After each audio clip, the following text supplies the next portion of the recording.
transport นะครับเป็นหนึ่งในตัวที่นิสิตหลายคนบอกว่ายากนะครับความยากของ transport ไม่ได้อยู่ที่เนื้อหาความยากของ transport อยู่ที่คณิตศาสตร์เพราะฉะนั้นเราจะเรียนกันสัปดาห์นี้แล้วก็หยุดถูกไหมแล้วค่อยสัปดาห์หน้าเพราะฉะนั้นวันนี้ผมไม่แน่ใจว่าผมจะไปแค่ไหนผมไม่อยากจะขึ้นเนื้อหามากเพราะว่ามันจะต้องมีการหยุดนะครับเพราะฉะนั้นวันนี้จะเป็น introduction คร่าวๆแล้วก็จะปูพื้นฐานเรื่องคณิตศาสตร์เอานะพร้อมยัง switch mode นะภาษาอังกฤษนะ Are you ready? Alright, let's start. Transport phenomena. What is it about? In thermodynamics, suppose you have a system, closed system,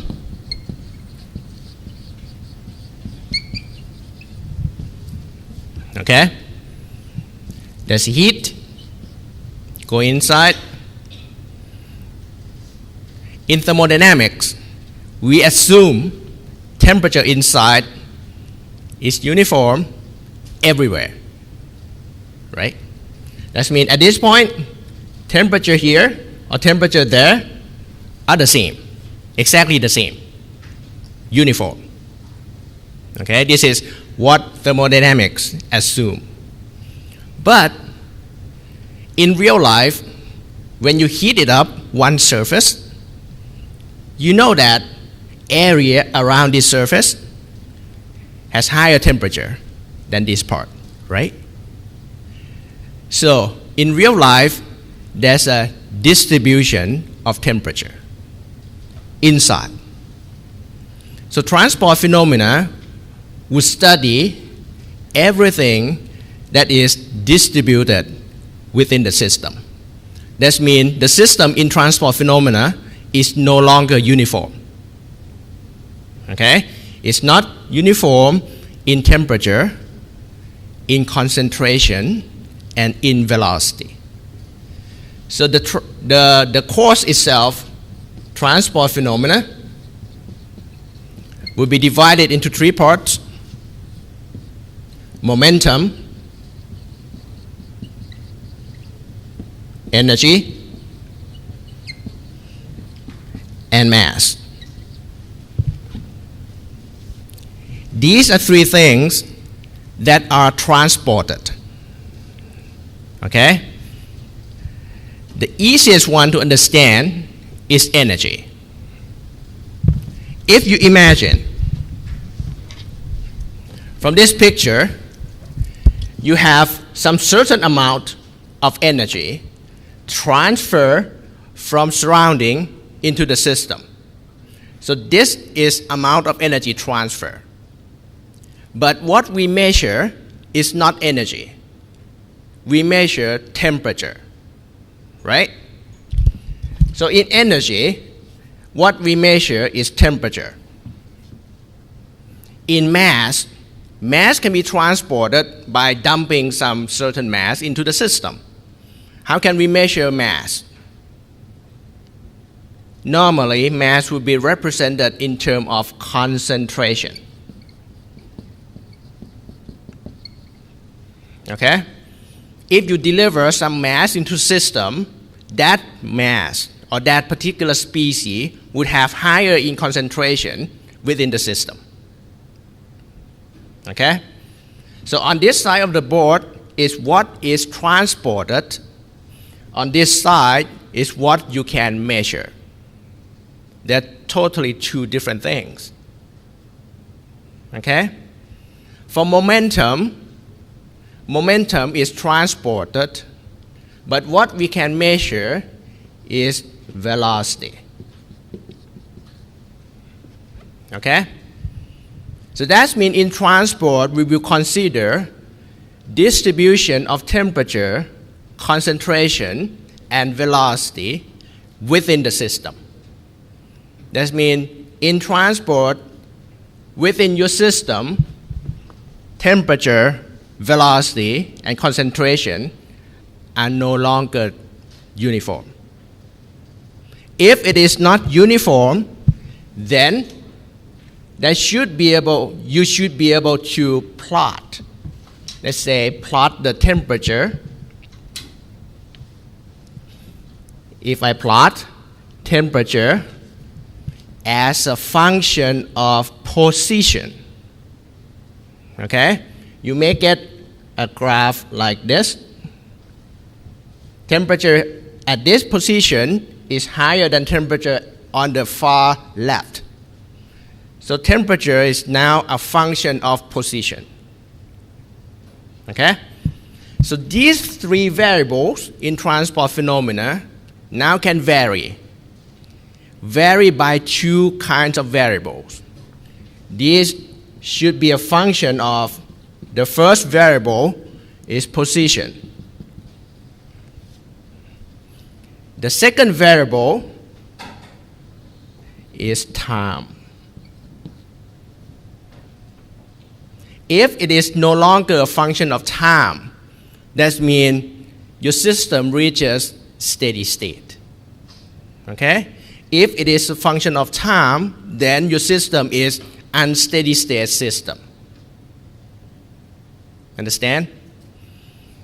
But it is a function of position. That means you can always plot a graph between what you measure with respect to position. This is what we call a profile. This graph is a plot between temperature and position, therefore it's called temperature profile. You can plot velocity profile, you can plot concentration profile. Okay? If you recall from unit operation 1, you have a pipe, there's a flow in and out, maybe water coming in, water coming out. You learn in unit operation that the flow can be divided into two categories, laminar flow and turbulent flow. Okay?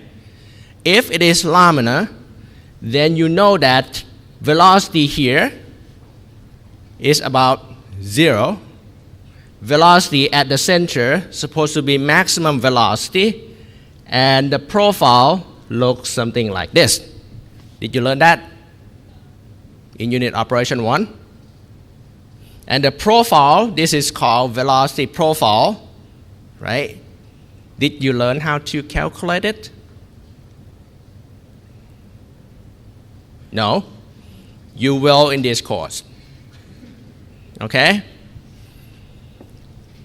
Now, why we have to consider this? Can we just use what we learned in thermodynamics? Just assume everything to be constant? Can we do that?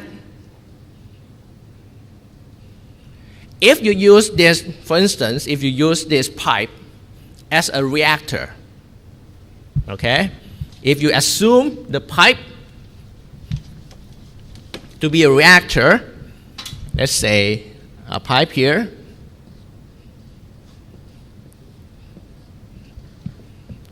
both are reactor, okay? And you feed reactants A, and inside you have A into B, into products. At the outlet, you get the product out. This is what you learned in kinetics, okay, last semester.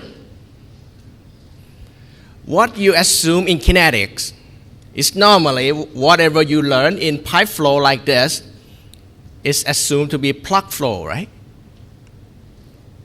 There are two kinds of reactors that you learn. No, three kinds. Batch reactor, plug flow reactor, and CSTR. Okay? This looks like plug flow. In plug flow reactor, what is the first assumption?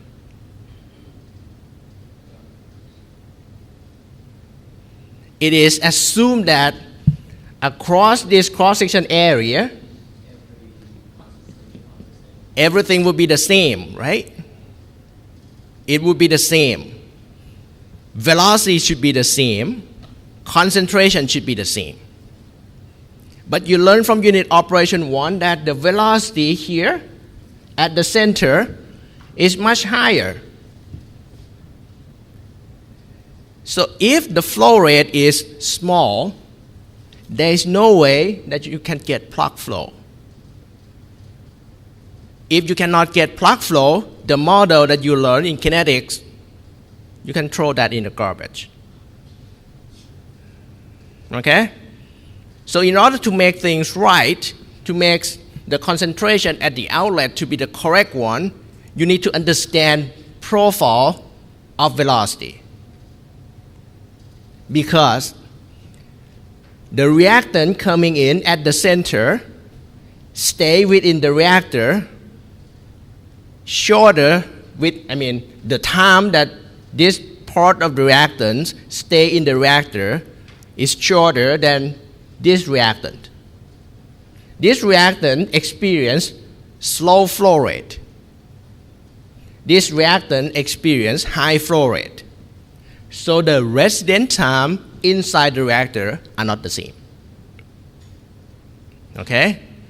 So the term conversion that you calculate in kinetics, in chemical engineering kinetics, is the average conversion. Because you calculate conversion based on the assumption that everything on this cross-section area will be the same. But it's not the same. Okay? So once you learn transport phenomena, if you learn transport phenomena, then you can incorporate the knowledge in whatever you learn in thermodynamics, in kinetics, and then you would understand the real system much better. So that's why this particular course is quite important. In chemical engineering, there are 3 fundamentals that you need to understand: thermodynamics, kinetics, and transport. Okay? The difference between these 3, first, between thermodynamics and transport, the first difference is in transport, we taking account of the distribution. That means in thermodynamics, variable within the system is not function of position. In transport, it is a function of position. Okay, that's the difference. The difference between thermodynamics and kinetics, in thermodynamics, all the variable is not function of time. In kinetics, everything will be calculated as a rate, because kinetics consider rate the most, right? So kinetics consider function as a time, thermodynamics does not. Okay?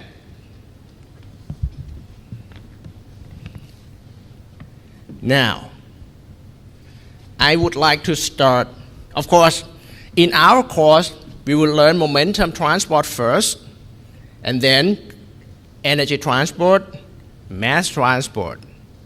Okay?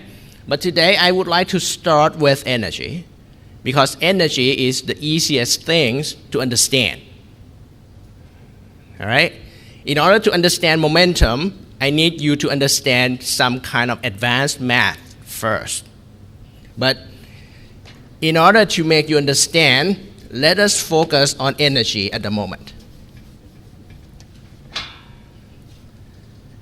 In your high school, you learn simple transport of energy. Energy can transfer from one point to another by several means, by different ways. Can you name one? I can give you first one. It's called conduction. Do you know conduction? Yes? Suppose I have hot solid on contact with low temperature solid, cold solid. There will be heat transfer from the hot body to the cold body, right? There will be heat transfer. If you look in temperature inside hot body, let's say if I plot between temperature with respect to position, and this is my interface. The temperature here is supposed to be high, and then supposed to be dropped down to some certain point, and then going like this. Okay?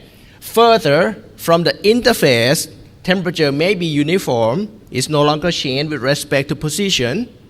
Okay? But around the temperature difference or around the interface, there'll be a change in temperature. So there'll be a profile like this. The heat that is transferred by means of what we call conduction. Do you know how conduction works? Yes? No? Normally, at high temperature, molecules vibrating. Let's say this is solid. Molecules vibrating. The higher the temperature, the higher the vibration. So let's say one molecule is vibrating. The other molecules, the neighboring molecules, are vibrating together with it. So one molecule is vibrating, induce another molecule to vibrating together. This kind of sequencing makes molecules along this direction vibrating together. Of course, there will be a loss. These molecules will vibrating more than this part of the body. So that's why temperature tends to go down. But energy can be carried by sending energy from one part of the molecules to another by means of vibration. So let's say you're vibrating, you transfer energy to another body vibrates as well, just like you get catching a cold or something. Okay? So, if you understand this, you see that energy is carried. Let's say this is a molecule. The energy will be carried from one molecule to another. This is a bunch of energy.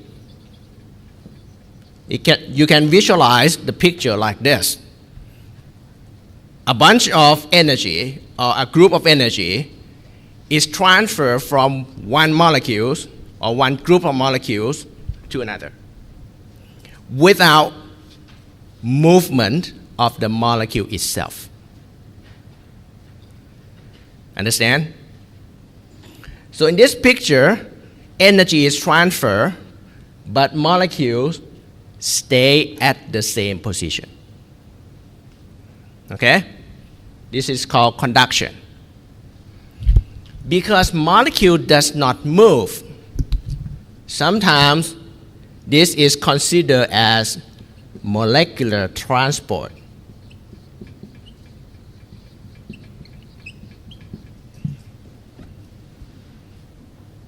Okay?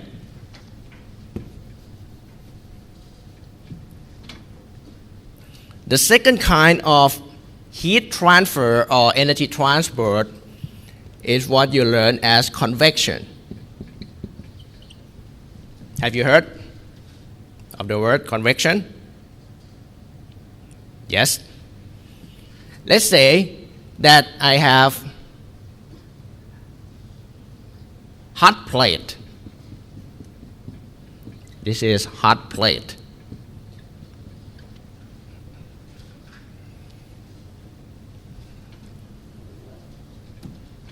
If I have water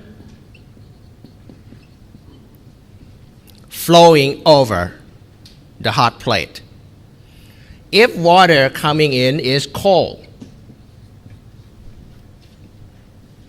the temperature of water coming out supposed to be increased, right?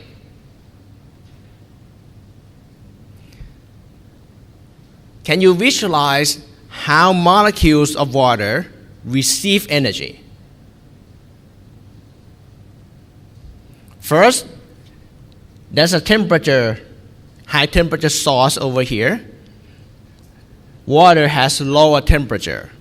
So therefore, there will be heat transfer from hot body to cold body. But in this case, water is also moving. So therefore, water comes to receive energy from hot plate and move away. Okay? So the transport of energy, if you visualize energy coming from hot body here, is going in this direction and it is carried to the right hand side. So the transport is consisted of two parts. Conduction part like this, anything on contact receive energy, just like this picture. But once it receives energy, it is carried away. The carry away like this is taking place simply because of the movement of water itself. That's why this is called convection. Okay? So in convection, always you must have a flow of the fluid. So fluid receive energy and flow away. Okay? So if you consider water as your system, the higher the flow rate means the higher rate that water receives energy. Right? On the other hand, if you focus on the hot plate as a system, the higher the flow rate of water means the more energy will be removed from the hot plate. That means the hot plate can cool down much quicker. But it's the same thing. You just transfer energy from hot side to cold side.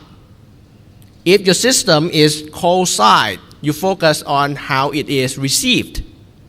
If your system is on hot side, you focus on how it's lost. Okay? The third kind of energy transport is radiation. We will not learn about radiation in this course. Okay? For convection, sometimes it is called convective transport.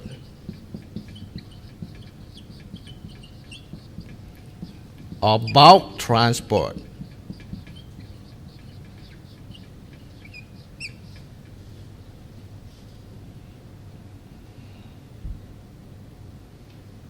Okay? Of course, in this picture, it's not totally bulk transport because there's a conduction here. The moment that water is contact with hot plate, that's conduction. But the moment that it is carried out, that's a convection. Okay? There's no example that it has pure convection. It's always conduction somewhere. But in these examples, convection is dominating. Understand? So if we combine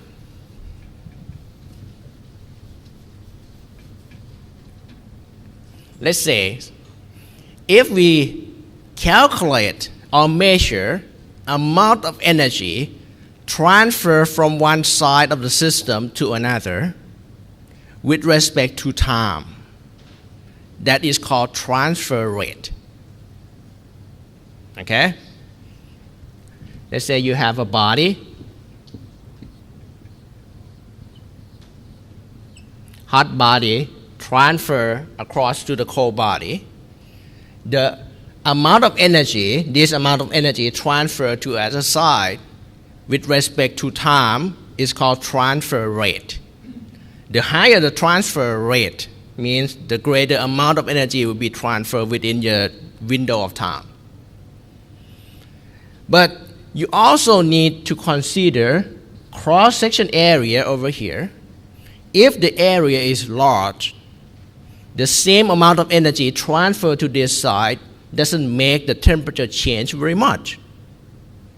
Right? So if this block is very large and you transfer, let's say, 10 kilojoule, the same 10 kilojoule would affect temperature much, much more if the block is small.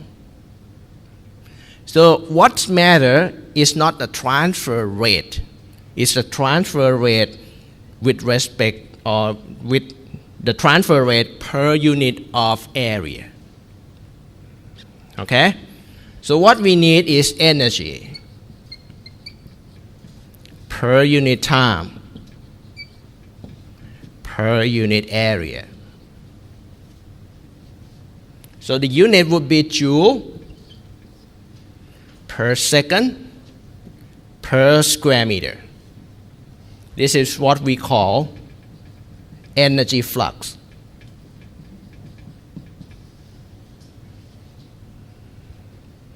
So of course there will be energy flux by means of conduction, and there will be energy flux by means of convection. The total energy flux is called combined flux.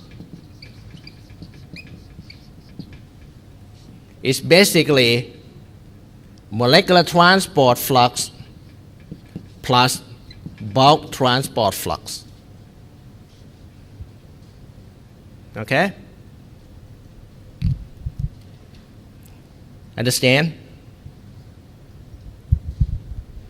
So throughout the course, we will try to learn similar things, but changing from energy to mass to momentum. Okay? Mass transport can be molecular transport as well. For instance, if you have water,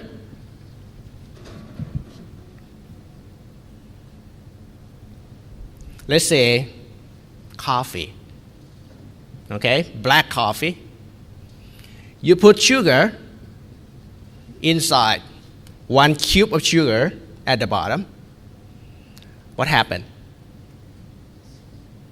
It dissolves. Then what?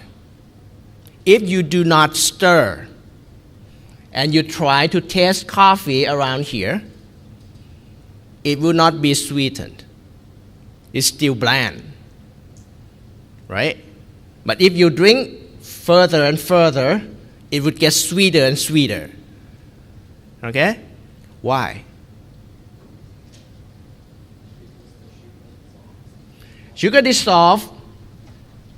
Once it dissolves, it would form sugar around here as a part of sugar molecules in water. And if you wait long enough time, sugar diffuse upward, right? There'll be diffusion. We learned in high school that whenever you have high concentration region, there'll be diffusion from high concentration to low concentration. Okay? This is called diffusion, and it is considered as molecular transport for mass transfer because there is no movement of the fluid at all. So the key difference between molecular transport and convective transport is whether you have movement of fluid. And the movement here is the movement as a whole. So without stirring, the fluid does not move. The molecules can move. It's okay. So this is mass transport in molecular level. This is this part. Okay? But if you have coffee, you put sugar in there, it's not completely dissolved yet, and you stir it. Now what happened? This liquid on top becomes sweeter, quicker, right? Because sugar dissolves from this cube, and it is carried out by the flow of the liquid itself by stirring. This part is convective transport. Understand? Easier to understand. If I have a pipe,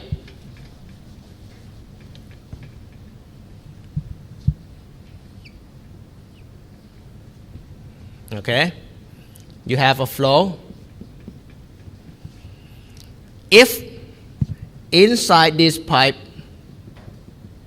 is coated by something soluble, something that can dissolve into water, you can see that, let's say I coat this pipe with some kind of paint, and the paint is not dry yet, okay?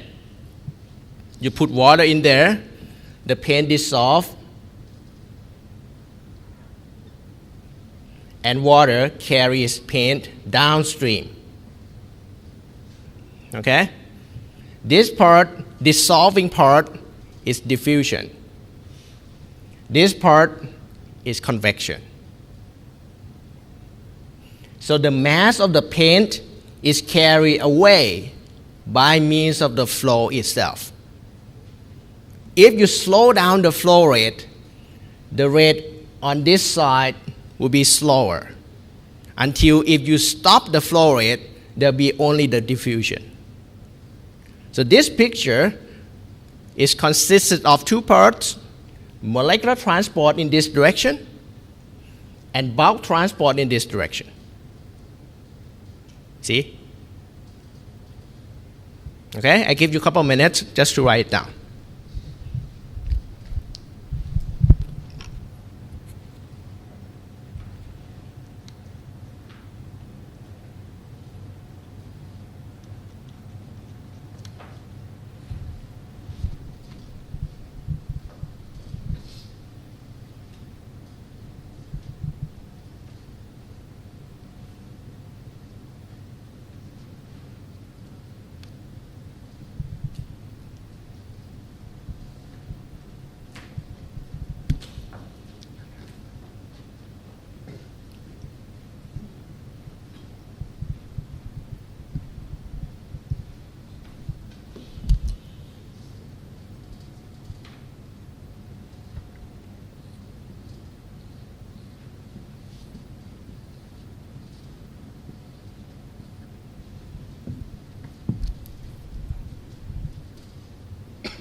All right, I'm not sure you learned this in kinetics. In plug flow reactor, normally you divide the system into small parts. Did you do that? Let's say if this length is L, you can divide this part into very small parts, delta Z. Did you do that? No? Okay, let's start like this. If I have a pipe, okay, with the length L, if this pipe is a reactor, there's a flow in, flow out. If I divide the whole system into small parts, let's say start from here, and this is what, very small. Let's say delta Z here, Z is very, very small. If the total length is, let's say, 10 meters, delta Z may be 1 millimeter or smaller. Okay? Anything coming in can be calculated. I mean, if you know what comes in, you can calculate what takes place inside here and calculate what comes out. Mass balance. If we consider mass coming in subtracted by any consumption by reaction, you can calculate what is mass going out of this thin layer. Can you? Same thing. If you move from the first piece to the next piece, coming out of the first piece would be the inlet of the second piece. You calculate what takes place inside the second piece, then you can calculate outlet from the second piece, right? If you repeat the process from the very beginning up to the end, you can calculate what's coming out, right? So this should give you the same results as you do the balance from here to here. If you do the total balance, what's coming in, subtracted by what happens inside, you can get what's coming out, right? If you do from the inlet and the outlet, it is called macroscopic balance.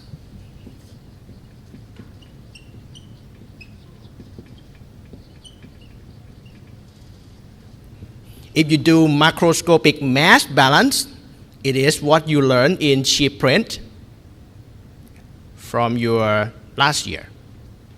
I think you remember that. I think you remember the feeling. Sure. But if you do small balance from one layer to another and another and another, it is called microscopic balance.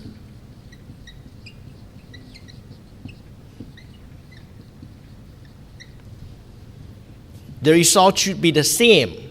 You should get the same outlet, but you get additional information.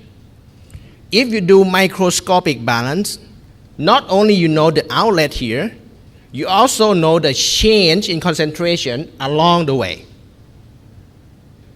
right? Because when you calculate what's come out of the first one, that would be the value at this point. If you move to the next, you know another value. If you repeat the calculation, eventually you will know concentration with respect to position. That's concentration profile. Okay?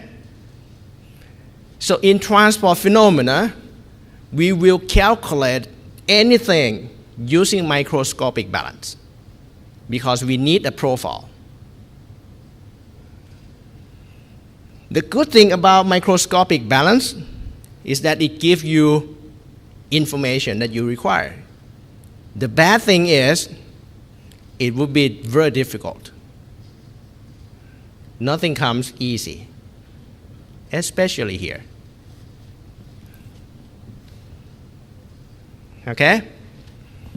So, this piece of thin layer that we do the balance, you can imagine that you take a balance around thin layer like this, and you move around this layer from the one side of your system to another.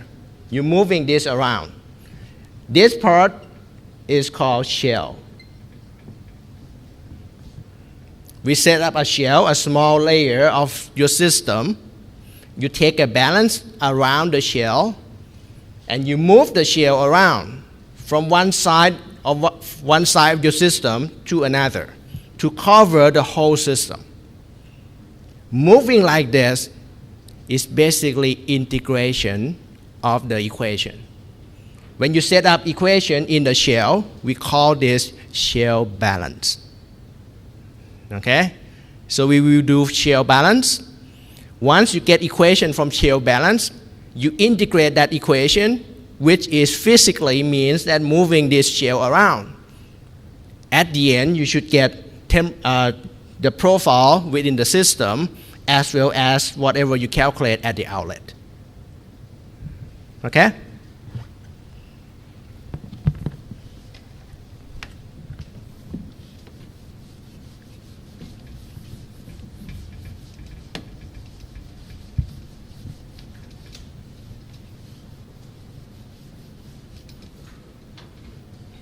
So in textbook, there's chapters. Let's say chapter 1, 2, 3, 4, 5, 6, 7. For momentum transport, there are 7 chapters. Okay? The first chapter is about introduction.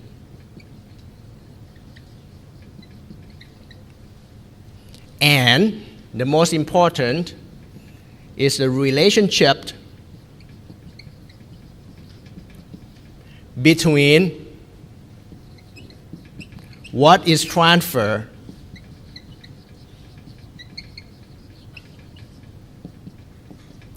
and what is measure.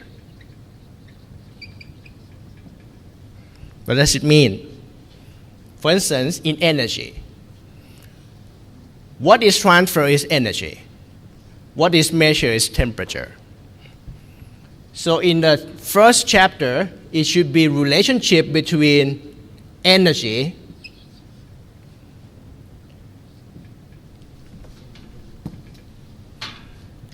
as a function of temperature. So we will derive some kind of relationship equation between what is measure, what is transfer to what is measure. Okay? This is in chapter 1. In chapter 2, we start shell balance.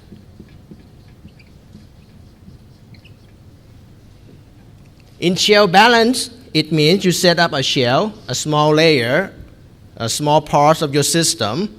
You consider energy transfer inside and energy transfer out. Okay? You do the energy balance around the shell. So whatever comes in goes out, something like what you learned in thermodynamics 1. Okay? And we will deal with a lot of examples here in chapter 2.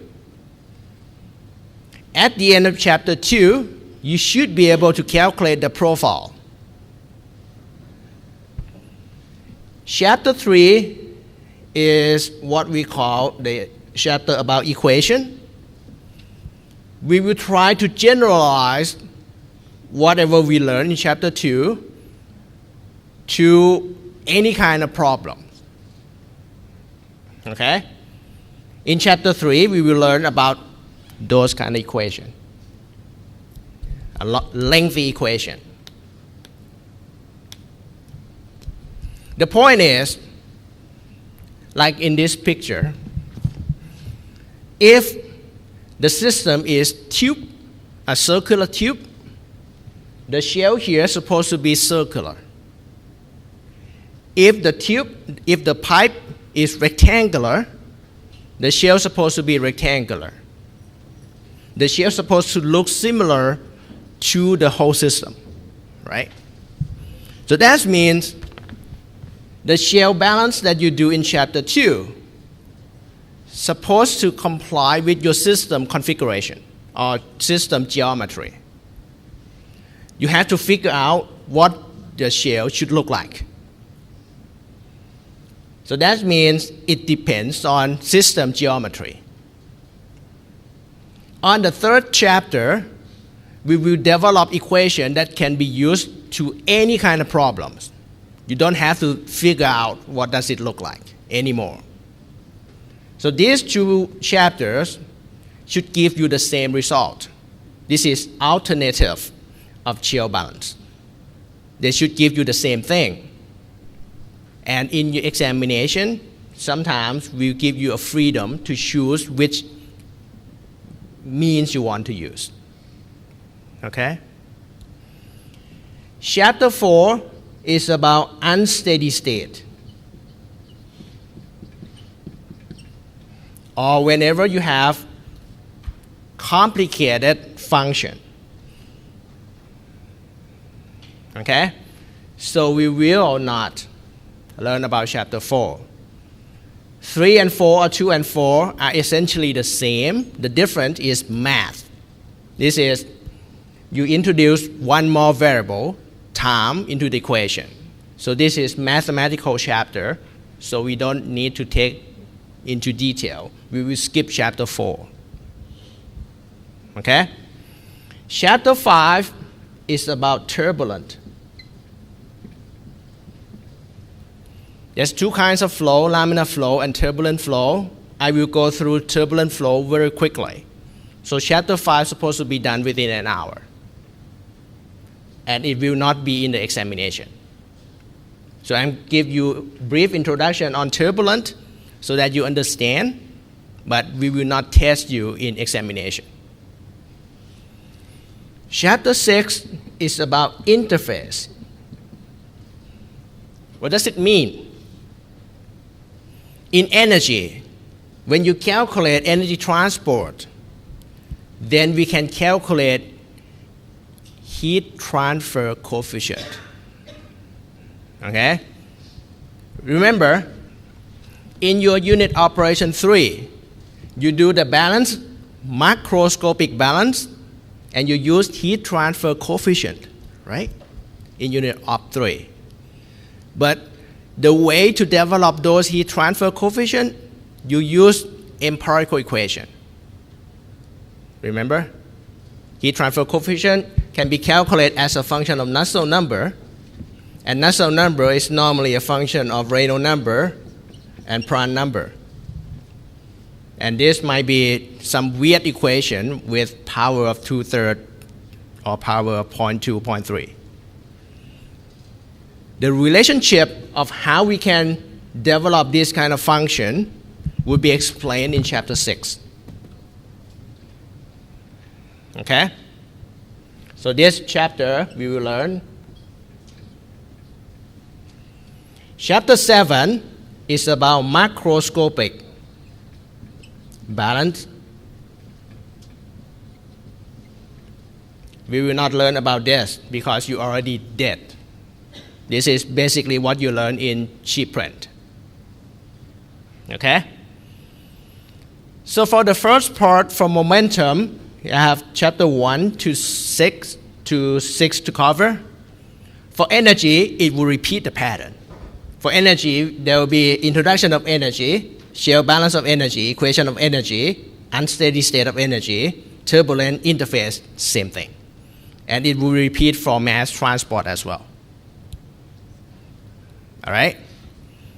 So we will spend about 6 weeks on the momentum part because it is the first time you learn about all this. And then for energy and for mass, it will be faster. You spend 5 weeks for energy and 4 weeks for mass. Okay? Any question?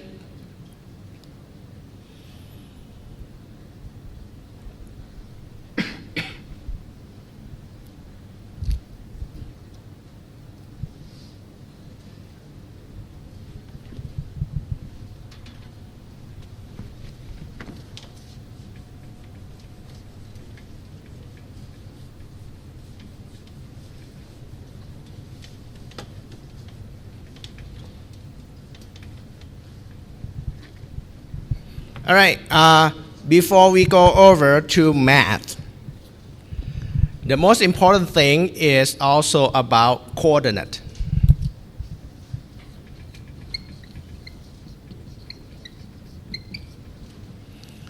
If you have x, y, and z, any point in space can be represented by x, y, and z. Let's say, right? This point can be represented by 3 variables, x, y, and z. Same exact point can also be written in another way if you change from rectangular coordinate to, let's say, cylindrical coordinate. You learned that in calculus 1, I guess. X, y, and z means you have x, you have y, you have z. You go any number of steps in x, in y, and in z. You got a point, right? In cylindrical coordinates, you have r, theta, z. R means direction from center going out. The radius going out. Okay? If I go out this way, the length that I go out is r,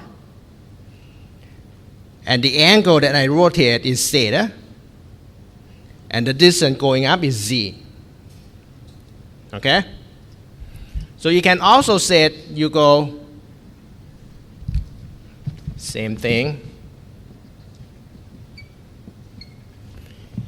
if you go out with this direction from the center, going out as R, with angle theta, and going up as Z,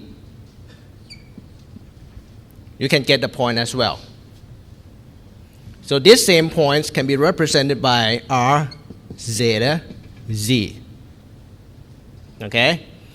You specify distance from the center, specify the angle, and specify distance from the bottom. This is cylindrical coordinate. That one is called rectangular coordinate. You can also have spherical coordinate. Spherical coordinate means you specify distance from the center, R. You specify two more angles, the angle on vertical side and angle on horizontal side. Okay? So in spherical coordinate, you specify R, and you specify this angle, and you specify that angle. Theta is angle in vertical direction. Phi is direction in horizontal angle. So if I want to specify this point, I just say how long my arm would reach and what is the angle going from the vertical direction, what is the angle coming in the horizontal direction. Okay? These three coordinates should give you the same point. This point should be a function of R, theta, phi.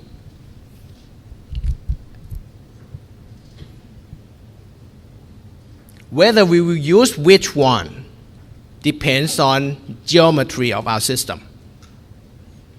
If our system is a circular pipe, it looks cylindrical, we would use cylindrical coordinate. If a system is, let's say, flat plate, we will use rectangular coordinate. All right? If it is spherical, we will use spherical coordinate. What kind of system is spherical?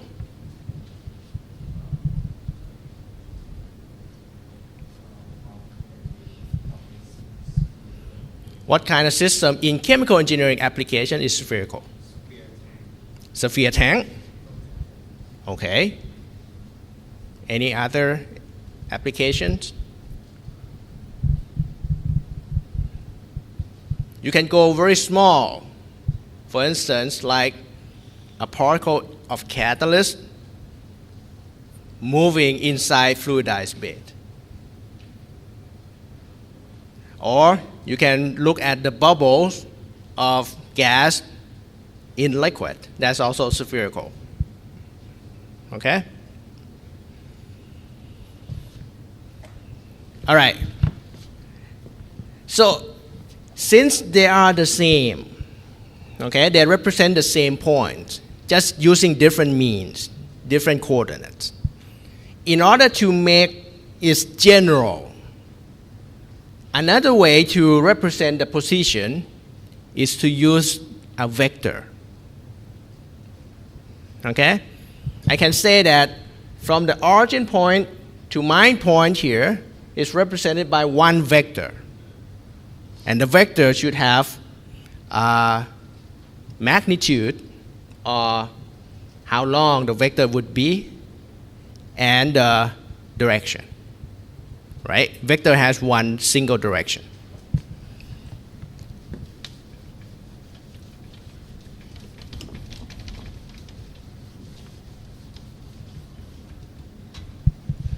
Okay? You learn in your high school there's their quantity called scalar quantity, and there's another quantity called vector. All right? Let's say A is scalar, any kind of coefficient A. It has value, it has no direction. Velocity, on the other hand, I should not use A. Let's say X. Vector has direction and the size, right? But, in the textbook, vector would be bold, printed in bold. So you can distinguish between scalar and vector. On the whiteboard here, I could not write bold. So I'm going to use a single line. One line underneath means my variable here is a vector. Okay? It has one direction, one magnitude. You will learn again, maybe next time, there's another one. It is a plane. It is called tensor. Tensor, for instance, tau. I'm going to write 2 lines underneath. 2 lines means it is tensor. When it is tensor, it means it has 2 directions. One single magnitude with 2 directions. Okay? We will experience about tensor only in momentum part. Only in momentum part. In energy and in mass, they are all vectors. Okay?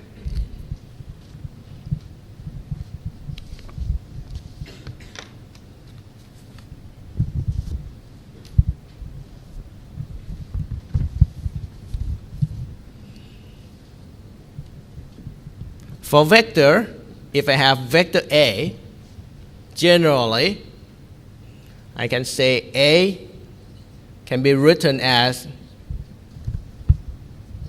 A1I, A2J, A3K, right? I, J, and K would be unit vector in rectangular coordinate. In fact, I, J, K can be in any coordinate. If I write it down generally, I can say it is delta 1, delta 2, delta 3, saying that this delta 1, delta 2, delta 3 are unit vectors in each coordinate. In each axis. If you said rectangular, this is X, Y, and Z. If you say cylindrical coordinate, this is R, theta, and Z. If it is spherical coordinate, this will be R, theta, and phi. Just a unit vector in each direction. Okay?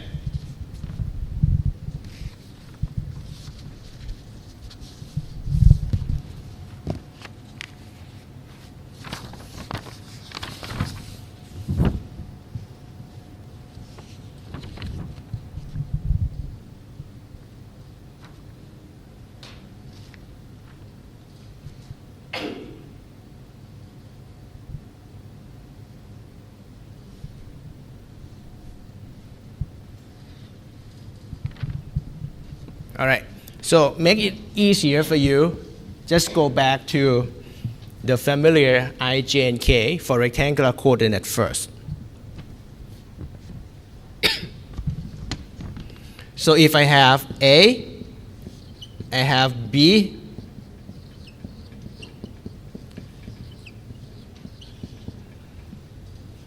I can have A dot B. You learned that in your high school already. When you dot 2 vectors, basically you take coefficient in front of each direction, multiply them together. So this one is A1, B1, A2, B2, A3, B3. And you see that on the right-hand side, there are no vectors anymore. So A dot B becomes scalar. Okay?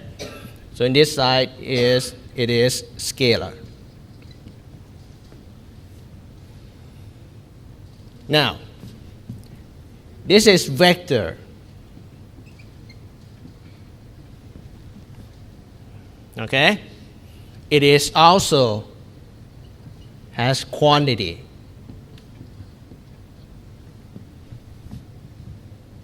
So you can tell what is the magnitude of the vector itself. You can represent this vector by a number because it has quantity.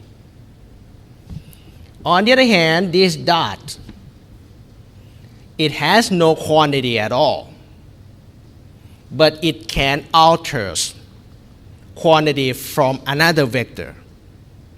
This one is called operator.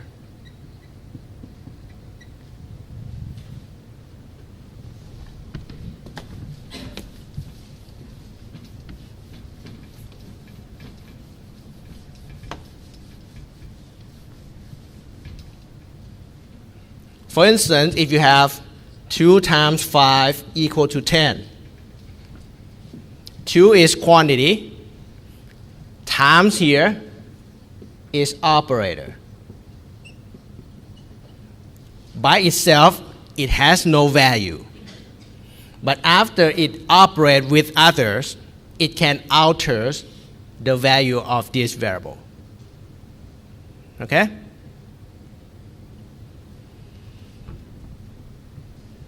Understand? Another kind of operator that you see very famous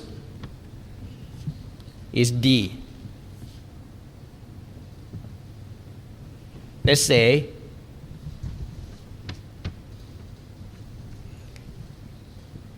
dA. This is differential. You take differential of this vector A. By itself, D has no value, but when it is applied to another quantity, the quantity here will be altered. So differential, this is operator.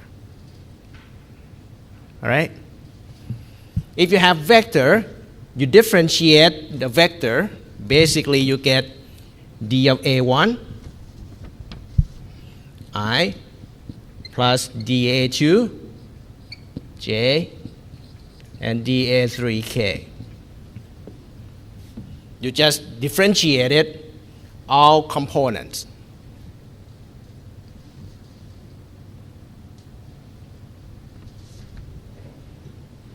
Okay?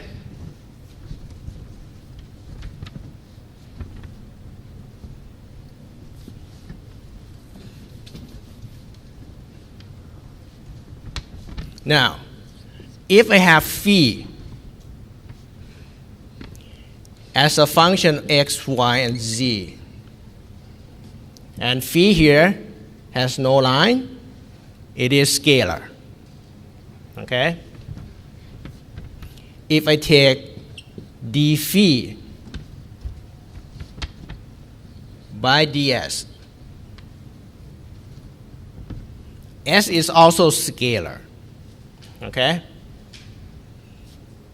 In calculus or in thermodynamics, you can write it down like this.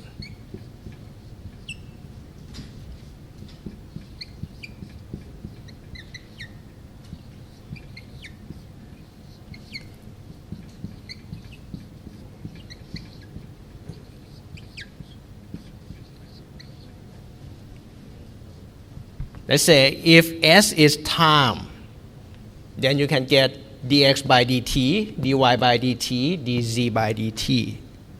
Okay? Spreading from one term to 3 terms is basically chain rules that you have been using in thermodynamics so many times. Remember?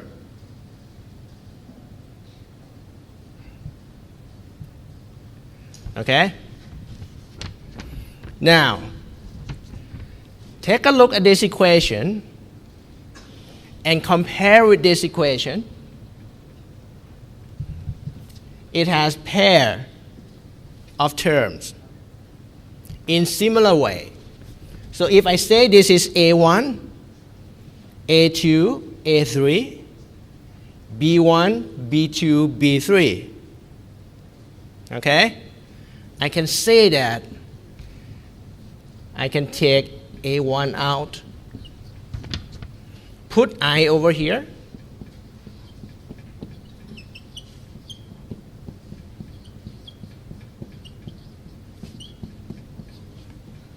Another term would be dx by ds, I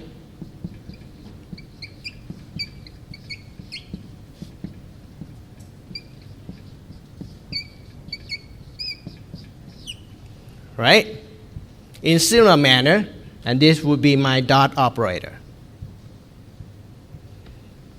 On this board, this is definition of dot products.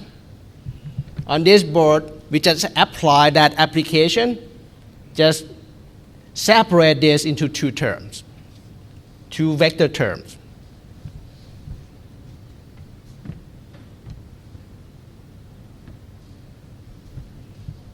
Okay? And you see that d by dx here is basically operator. By itself, it has no value. It operates on this variable phi. You have phi here, phi there, same phi. I can take it out. So this side, I get d by dx. To make it easier, I'm going to move I up front. So I have I plus j d by dy k d by dz. The whole thing here is operated on phi.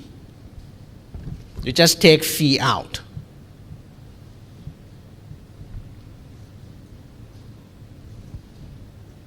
Okay?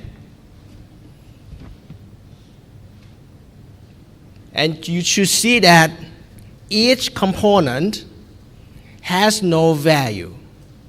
This is operator, this is operator, this is also operator. Everything here in the box is operator. So we will define the whole thing in the box as another kind of operator called del. Okay? So del is an operator. Now it is operated on phi. Okay? But you should see that this operator has direction because it has ijk. It has direction.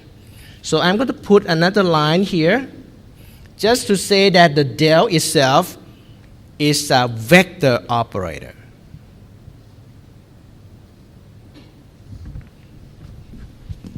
This d is scalar operator,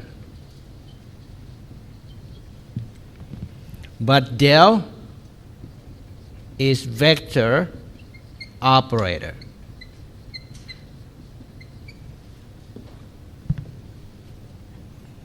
By the meanings, it is the del itself is differentiation with respect to each position.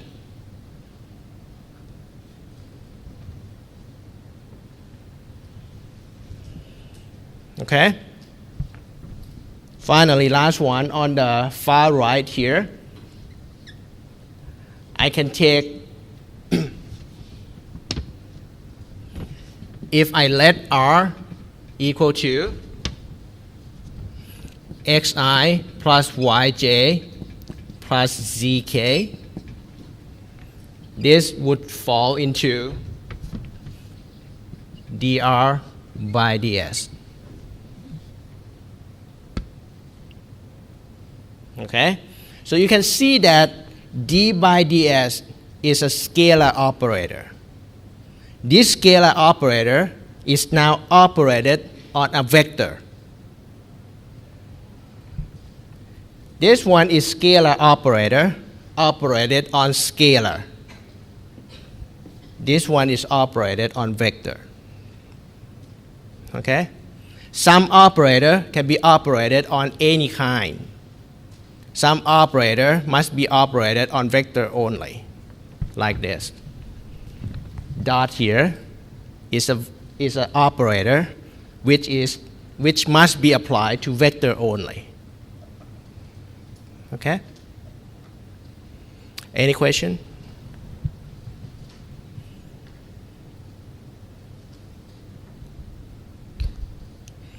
So for today, basically I give you a brief introduction about course. In the essence, there are three parts: momentum, energy, and mass. I give you a brief introduction that each transport must be divided into two parts: molecular transport and convective transport. Okay? I give you a brief introduction about macroscopic balance and microscopic balance, and first introduction on the vector. On Thursday, we will continue this vector, and I'm going to stop there before we enter the whole transport phenomena after the break. Okay? Any question? So again, those of you who come late, the course-view password will be transport. Please log it in. Syllabus is in the course-view. I don't have a handout because it's on there. Video is recording, so you can go over in the course view in Echo 360. All right, so next week, Thursday, this Thursday, we will see you again, this room. This room. Okay. All right, see you Thursday.